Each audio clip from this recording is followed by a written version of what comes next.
If you've ever wondered about wiring Satsuki Azaleas, this is the video for you. Join us and find out.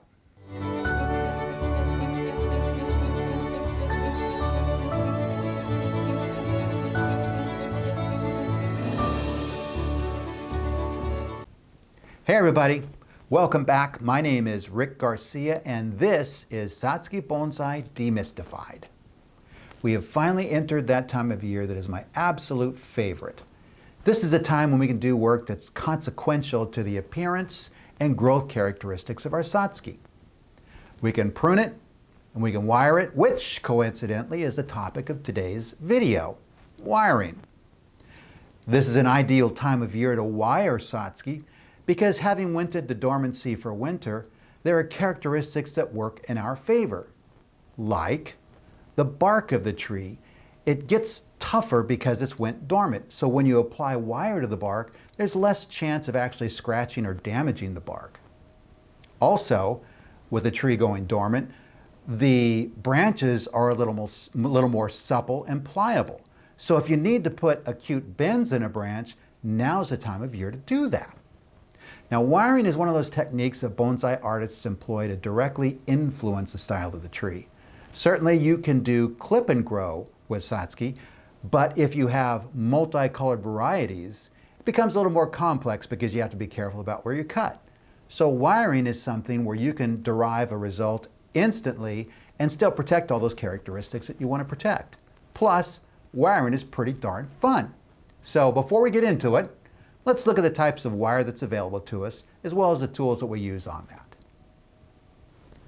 The three types of wire we have available to us are copper, anodized aluminum, and uncoated aluminum. Copper, regardless of what you've read, heard, or seen, copper is okay to use on Satsuki Azaleas. It's just more expensive. Looks great on trees. I don't think anything looks as good as copper on a tree, but it just costs a lot of money. The other thing is, because copper holds so well, you don't require as large a diameter wire to hold your bend. And that's one of the things that's advantageous to using aluminum wire, like this anodized. Because you're using a larger diameter wire, it has a lower propensity for actually cutting into the branch. There's more surface area. Now, anodized aluminum doesn't look as good as copper when it's on, but it looks okay. It's easier to bend than copper, so you don't worry so much about actually damaging a branch when you put it on. And it's not a bad value. The thing is that anodized aluminum versus uncoated aluminum, this stuff right here, uncoated aluminum is the least expensive of the three, but it's actually easier to bend than anodized aluminum because the process of actually treating this makes it slightly harder than the uncoated stuff. The thing about uncoated aluminum, as you can see, it looks awful. It looks atrocious on azaleas, but when it's time to take the wire off, it's really easy to find. Sometimes it's good to be ugly, I guess. The wire cutters that we use. The round heads, I love these things because you could put these right up against the branch itself and cut the wire and worry very little about actually damaging the branch. The other type are these scissor types, which they can get into small spots, but you really have to be careful that you're not catching up another branch. And this has a chance or an opportunity to actually damage the branch if you put this up against it. So that's where the round heads come in. Now, some of you may use your own tools from a toolbox, normal wire cutters. The thing I would caution you against, certainly you can use them, but the edges of these are typically a little bit more rounded, so when you get in and you accidentally hit a branch, this doesn't scar a branch. With junipers or pines, that may not be such an issue. With Satsuki, it gets to be an issue because the bark is just a little bit more delicate than other species. So these rounded edges really help. Now, the tree we're going to be wiring today is Hanabin. In the world of Satsuki, it's a fairly recent release, and it was all the rage about 10, 12 years ago when it first came on. It's a beautiful flower, and I think we're going to have a lot of fun wiring this thing. We're going to approach today's video in 3 different parts. First part, we're going to wire this guy, which I can't wait to do. The second part, after wiring, we're going to go back and talk about some considerations that are related to wiring Satsuki Azaleas. And we'll finish up with the benefits, aside from the obvious. So, without much further ado, let's get to wiring Mr. Hanabean right here. Before doing anything, we need to assess the trunk. We're looking to see if it has movement, as this one does, and then ensure that any of the bends we give to branches match the character of the trunk. If the trunk were to be straighter, then the branches we wire would have little to no movement. Also, make sure that you bring the tree in at least 1 to 2 days before you do any wiring. This helps ensure that the branches are a little more supple as you apply wire.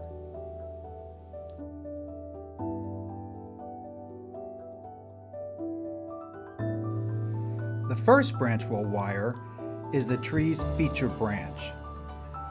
This will enable us to relate all the wiring efforts on subsequent branches to the character we give to this feature branch. On the feature branch, identify the shoot that will be the main line of the branch and start there.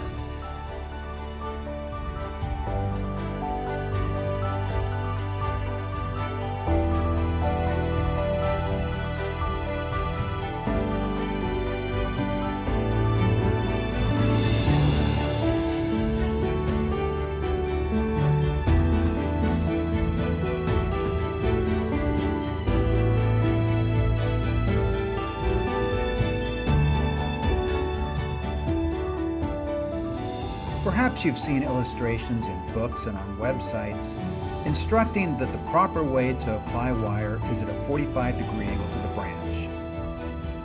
I don't know about you, but I've yet to encounter a bonsai with perfectly spaced branches allowing for the application at a 45-degree angle. The reality is, we have to make adjustments. The concept to keep in mind is, the more acute your angle is, the closer you get to creating a spring, which doesn't hold a bend. Conversely, the wider your angle is, the less likely it is to hold a bend. So make sure you apply wire at an angle that holds your bend.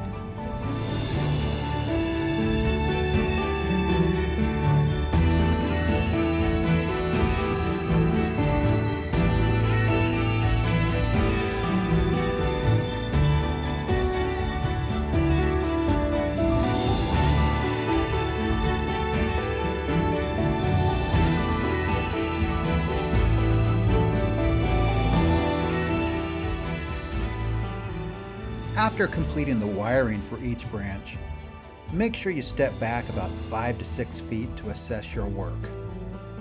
I'll do a little bit more frequently as I'm wiring each branch, but the concept here is, before you move on to your next branch, take a step back and ensure that branch you just completed is exactly what you want.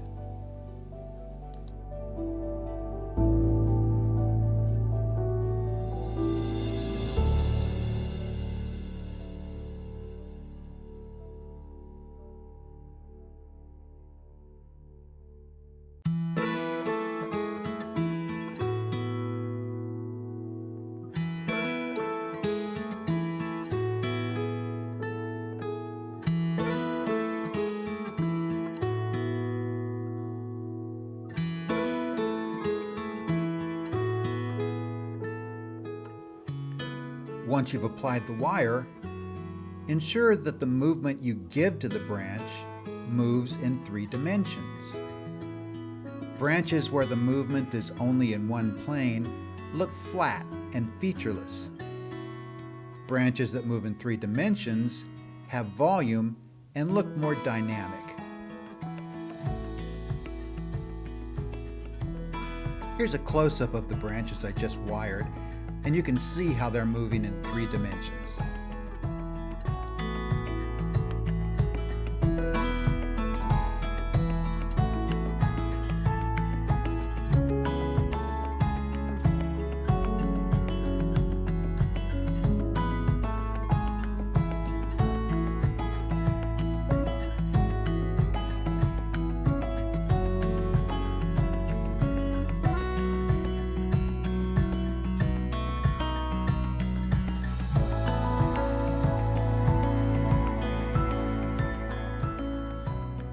time to touch upon the most widely known axiom in wiring.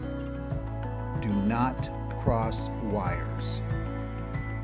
This not only looks unsightly, but also has a practical purpose where Satsuki are concerned.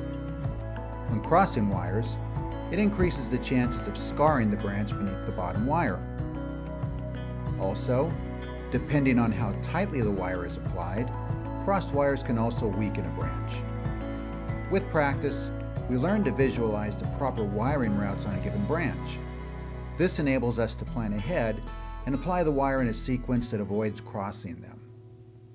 With practice, lots of practice, you will avoid crossing wires.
One of the keys to maintaining good wire spacing and consistent tension is to ensure that you've stabilized your wire. You do this by anchoring your wire on one of the branches you're about to wire. You anchor it by wrapping 2 or 3 bends around that branch and then moving to your other branch and wiring that all the way out to the end. Once you finish that second branch, come back to the first branch and finish wiring it out.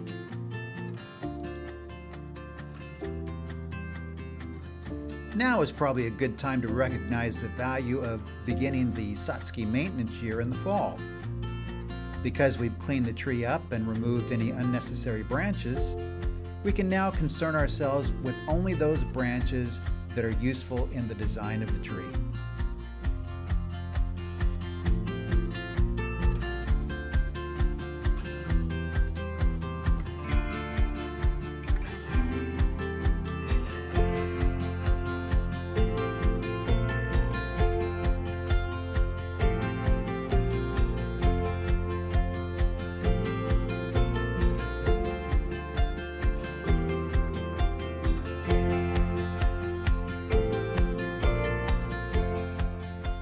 If you're looking to bend a larger branch, it's preferable to use 2 smaller wires as opposed to 1 larger wire. If you do use 2 wires, they should be adjacent to one another with little to no space between them. Here's a photo that's a close-up of 2 wires adjacent to one another.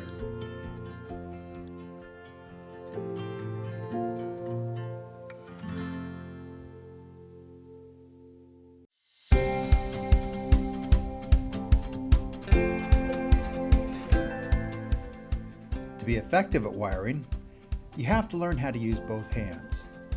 That means becoming comfortable with applying wire or applying bends with your non-dominant hand. And that just takes a lot of practice. It takes time. Also, you're going to find that you'll be using every finger on both hands at some portion of the wiring process. You're going to be applying wire, you're going to be stabilizing the wire with a set of fingers, and with your other hand and other fingers, you're going to be moving branches out of the way or holding branches. It really helps to have about 12 fingers on each hand during the wiring process.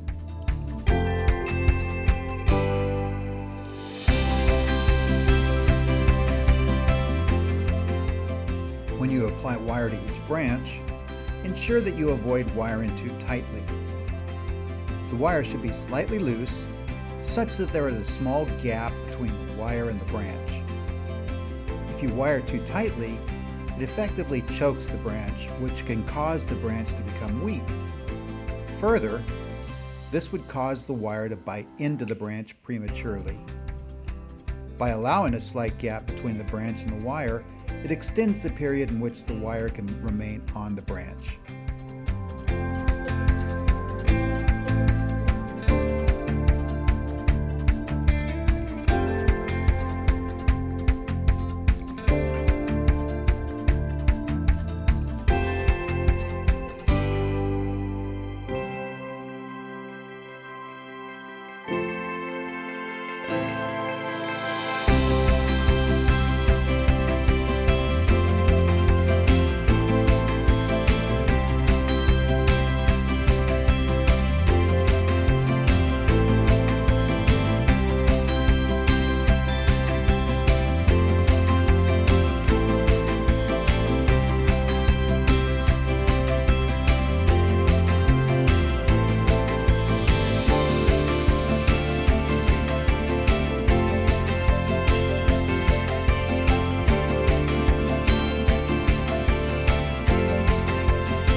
We've reached the apex and we're almost done wiring this tree.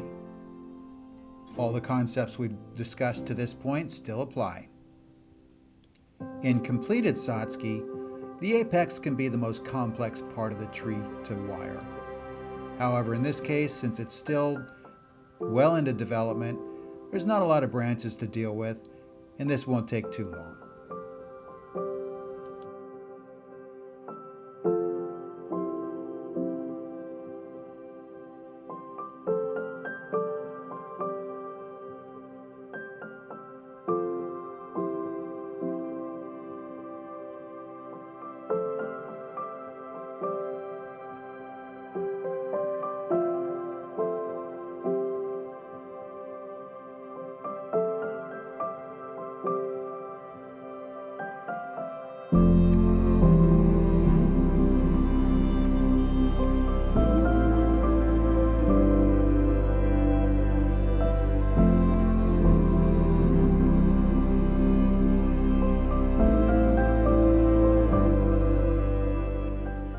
That's it.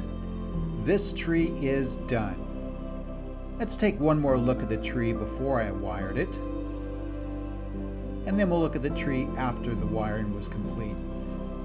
You'll notice it's inclined at a different angle, and this is what I anticipate the next time I repot this tree. All right, we're all done wiring. Mr. Hanabean is set. I hope you found something useful in that session that you could take away and use on your own trees when it's time to wire them. Let's transition now to information that's related to wiring. The first thing I want you to keep in mind is understanding that wiring is a stressful activity for Satsuki azaleas. This is one of the knockoff benefits to waiting until winter when they're dormant, is healthy trees aren't affected as much in the wintertime by wiring. If you have trees in your collection that you've identified as weak, do not wire them. It will weaken them further and you might lose branches or you might lose the entire tree. So don't wire weak Satsuki azaleas. If you have small leaf Satsuki in your collection, now is the time to go ahead and wire them. Because their lineage is from trees from the north, generally it's colder up there and they can handle this kind of activity in the wintertime. So if you've got small leaf trees, wire them now. When you do apply wire to branches, take care not to drag the wire over the top of the branches, anywhere on the branch for that matter, not just the top. If you drag it over the top, even though the trees have went dormant and the bark has toughened up some, you could still damage the bark. So wind it around the branch, and when you actually move the branch into position, it'll tighten the wire up then. Now, if you don't wire in the wintertime and you wait until middle of the spring, end of spring, when the tree is fully woken up, the bark is really soft at that point, so you have to be especially careful not to drag at that point. It'll be really easy to damage the bark at that point in time. You may see that there's a couple of branches where I didn't wire all the way out to the tip. This is because I plan to cut that branch at some point in time. It's important to note that now is not the time to cut those branches at the middle point. I'll probably cut them maybe latter part of winter, early spring, depending on what type of growth I want to stimulate, but now is not the time to cut the middle point. If you've got a branch that you don't need after you've wired things into position, it's okay to remove it fully. Just don't cut in the middle point. You may be wondering when is the right time to remove the wire, and that's a real good question. Generally around late spring, early summer, the bark begins to grow around the wire. So check it. If you start seeing little indentations around the wire, then go ahead and remove the wire. Be careful when you remove it. As I mentioned earlier, the tree is fully awake and the bark is really soft, so you have to be very careful that you don't strip that bark off. If you see that the wire is biting in pretty heavily, just wait until fall. Trying to remove wire that's biting deeply, you'll strip big sections of the bark and you can dramatically weaken that branch. So just wait until fall to take care of it at that point. If when you take the wire off, you take it off in sections and you don't cut it off, don't reuse the wire. Even if you try and straighten it out, there are going to be little bumps on the wire that when you reapply it, those bumps are going to create pressure points on the branch and it'll weaken the branch. So don't reuse the wire. Lastly, just know that you are going to break branches. You're going to break branches as you're applying it. We become a victim of our own success when we stimulate more branches. There's a lot more to navigate as you apply it. And then when you actually bend a branch, you're going to reach a point where you think, bend a little bit more. I just need a little bit more, and you're going to snap it. And you're going to go nuts. You're going to get angry. Scream if you have to, get past it, but just know that it's going to get better.